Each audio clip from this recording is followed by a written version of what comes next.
तो आज बीजेपी के अध्यक्ष पद के लिए नामांकन भरा जाएगा। नितिन नबीन आज नामांकन करेंगे और हरियाणा बीजेपी के नेता भी दिल्ली पहुंचे हैं। नितिन नबीन के नॉमिनेशन में बीजेपी के नेता पहुंचेंगे। आपको बता दें कि नितिन नबीन के नामांकन के दौरान सीएम नायब सिंह सैनी भी मौजूद रहेंगे और लगभग उनका अध्यक्ष बनना तय है, क्योंकि आज से पहले भी जितनी बार बीजेपी के अध्यक्ष बने हैं उनमें वोटिंग नहीं हुई है, चुनाव नहीं हुआ है। हालांकि नामांकन एक प्रक्रिया है जिसके माध्यम से गुजरा जाता है, लेकिन पार्टी के अंदर इस तरह का तालमेल है कि यह पहले से निश्चित होता है कि इसे अध्यक्ष बनाया जाएगा। उसी के तहत नितिन नबीन भी आज नामांकन भरेंगे। जनता पार्टी के लिए एक ऐतिहासिक दिन है 19 और 20 तारीख, क्योंकि नया राष्ट्रीय अध्यक्ष भी मिलना है। सर, किस तरीके से देखते हैं, निर्विरोध चुने जाएंगे नितिन नबीन जी? देखिए, अभी तो नॉमिनेशन की प्रक्रिया 12 बजे के बाद शुरू करेंगे और देखते हैं कितने लोग नॉमिनेशन करते हैं, परंतु संभवतः लगता है कि निर्विरोध ही हमारे राष्ट्रीय अध्यक्ष जी का चुनाव हो जाएगा। आज तक ऐसी परंपरा हमारी पार्टी की रही है। जब प्रस्तावक में खुद प्रधानमंत्री हो तो किंतु परंतु तो होता नहीं। अब वो तो विषय है ही है ना, परंतु आज तक कभी ऐसा हुआ नहीं देश के अंदर। पहली बार ऐसा होगा ये भी संभव नहीं है। और नवीन जी हमारे बहुत ही युवा और कर्मठ नेता हैं और वो आज नॉमिनेशन कर रहे हैं। अब तक के इतिहास में सबसे युवा राष्ट्रीय अध्यक्ष भूमिका में होंगे। एनर्जेटिक और डाउन टू अर्थ एक ऐसे नेता को हमारी आज राष्ट्रीय कार्यकारी अध्यक्ष की जिम्मेवारी है उनके पास, और उनका पारिवारिक भी और उनका स्वयं का भी अच्छा बिहार की राजनीति के अंदर जबरदस्त उनका अनुभव है और लंबे समय तक वो छत्तीसगढ़ के और कई प्रांतों के वो प्रभारी भी रहे। संगठनात्मक रामचंद्र जी, एक छोटा सवाल लूंगा। एक नई युवा सोच की तरफ बढ़ रहा है भारतीय जनता पार्टी।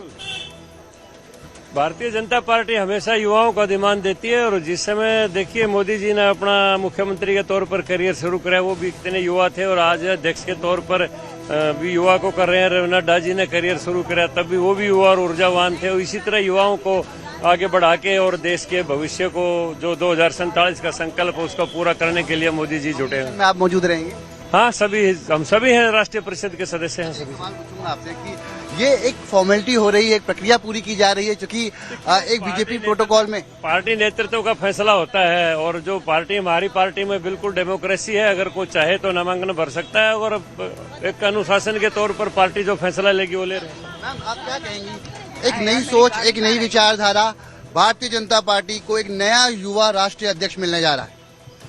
ये भारतीय जनता पार्टी का सौभाग्य है कि एक ऊर्जावान, नौजवान और बहुत ही एक्सपीरियंस्ड जो 5 समय के विधायक रह चुके हैं, धरातल से जुड़े हुए हैं, प्रभारी रहे हुए हैं अलग अलग प्रदेशों के, वो जो है हमारे अध्यक्ष बनने जा रहे हैं। और एक प्रक्रिया के तहत कि प्रॉपरली किस तरह से इलेक्शन होता है वो इस पार्टी के अंदर होता है, तो ये निश्चित तौर पे जो है बहुत ही सौभाग्य की बात है। निर्विरोध कहा जा रहा है कि निर्विरोध चुने जाएंगे, क्योंकि ये एक प्रक्रिया है, जैसा आपने भी कहा, जिक्र किया। जब प्रस्तावक खुद प्रधानमंत्री हों तब किंतु परंतु नहीं। देखिए, हर चीज की प्रक्रिया है और डेमोक्रेटिक तरीके से जो है चुनाव होगा, और इसमें कोई किंतु परंतु की बात ही नहीं आती है। ये तमाम वरिष्ठ नेता है भारतीय जनता पार्टी के। खुद मुख्यमंत्री हरियाणा नायब सिंह सैनी पहुंचे हैं। तमाम लोग आज नितिन नबीन के नॉमिनेशन में शामिल होंगे और कल घोषणा होगी कि भारतीय जनता पार्टी का नया राष्ट्रीय अध्यक्ष कौन होता है।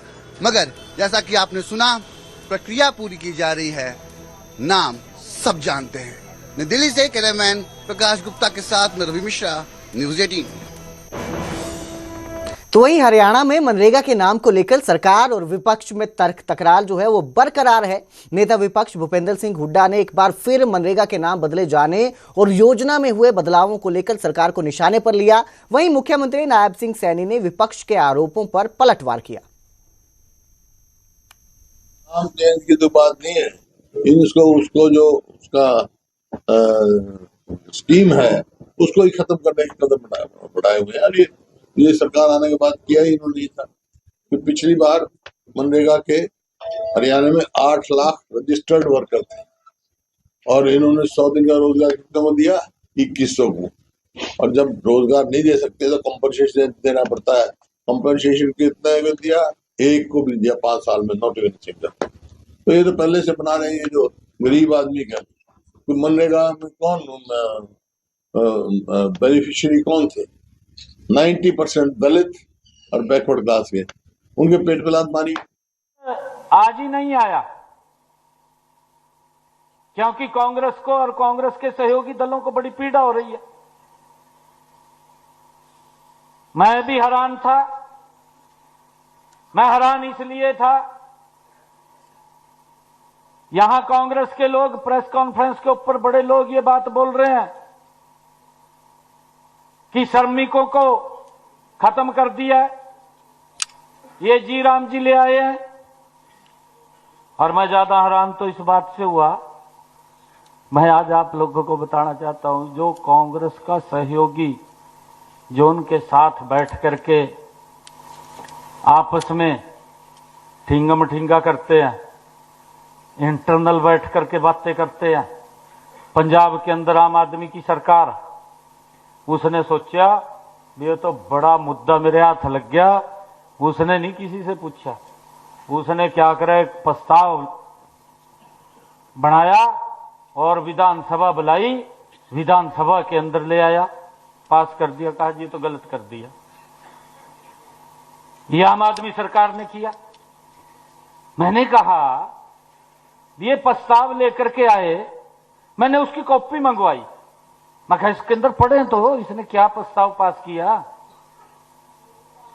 मैं उसको पढ़ने लगा जो प्रस्ताव उन्होंने पास किया, उसके अंदर कोई तथ्य नहीं, कोई विषय नहीं, उसके अंदर कोई सुझाव भी नहीं। भाई अगर इसके अंदर इसको ये लगे कि कोई गलत हो गया तो उसमें सुझाव तो देना बैठता है ना। आज मैंने आप लोगों से बात चर्चा की है, मैंने पूछा है कि अगर कोई इसके अंदर आपको दिक्कत या समस्या लग रही है, आप बताइए ना, ये सुझाव है, हम आपके सुझाव के ऊपर उसको इंप्लीमेंट करेंगे। कांग्रेस जिला अध्यक्षों की ट्रेनिंग को लेकर राहुल गांधी पर साधे गए निशाने पर सियासत गरमाती नजर आ रही है। कैबिनेट मंत्री महिपाल ढांडा को अब भूपेंद्र सिंह हुड्डा ने नसीहत दे डाली है। महिपाल ढांडा ने कहा कि महिपाल ढांडा जो है वो मुझसे ट्रेनिंग लें, ऐसा भूपेंद्र सिंह हुड्डा का कहना है। और साथ ही उन्होंने कहा कि महिपाल ढांडा संयम से बोलना सीखे, अब वो रामलीला के कलाकार नहीं शिक्षा मंत्री है। आपको बता दें कि महिपाल ढांडा ने राहुल गांधी पर निशाना साधा है। राहुल गांधी को खुद ट्रेनिंग की जरूरत है। कांग्रेस जिला अध्यक्षों की जो है ट्रेनिंग कैंप चल रहा है और इसी को लेकर इन्होंने ये निशाना साधा था। इसको मैं दे दूंगा शिक्षा मंत्री को, महिपाल ने कहा तो ट्रेनिंग ले ले, थोड़ा बोलने का संयम सीखे, ठीक है ना, बोलने संयम सीखे। मैं कई बार कहा इनको, भाई तो ठीक है, वो तो रामलीला का अलग होता है, अब तो शिक्षा मंत्री है, रामलीला में कलाकार थोड़ा ही है। हरियाणा में इस समय सियासत जहां मनरेगा और कांग्रेस के ट्रेनिंग सेशन को लेकर हो रही है, तो दूसरी ओर बीजेपी नेताओं की बयानबाजी पर भी सियासत तेज है। विपक्ष ने अब बीजेपी नेताओं की इस बयानबाजी को बीजेपी की फूट बताना शुरू कर दिया है। ये रिपोर्ट देखिए। बीजेपी नेताओं की सियासी तकरार और वार पलटवार की श्रृंखला अब काफी लंबी होती जा रही है। राव इंद्रजीत सिंह और राव नरबीर सिंह अब हर मंच से एक दूसरे का नाम ले लेकर कोस रहे हैं।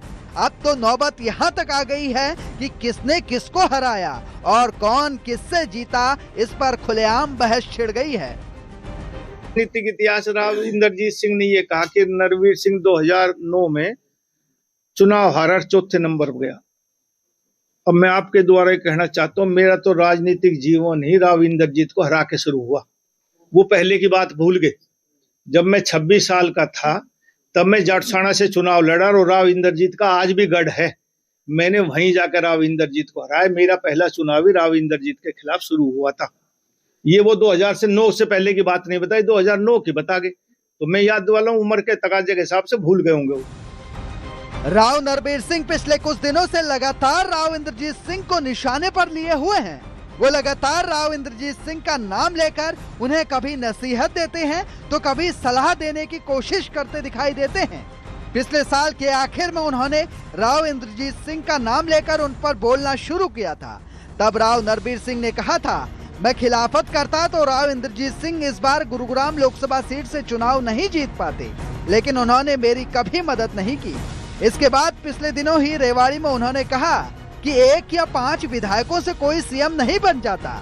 राव इंद्रजीत सिंह को बीजेपी ने जो सम्मान दिया वो किसी को नहीं मिला है। वहीं अब उन्होंने ये तक कह दिया है कि मेरा तो राजनीतिक जीवन ही राव इंद्रजीत को हराकर शुरू हुआ है।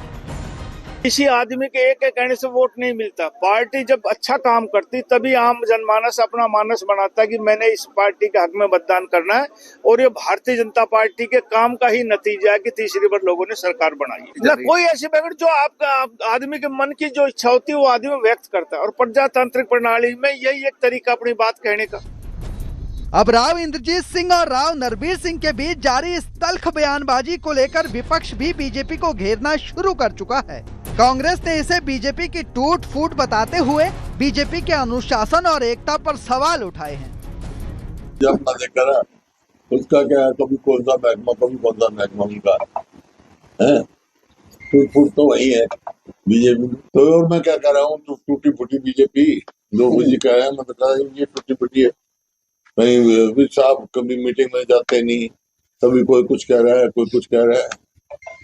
लोगों का जनहित का कोई काम नहीं कर रहा, एक भी फैसला।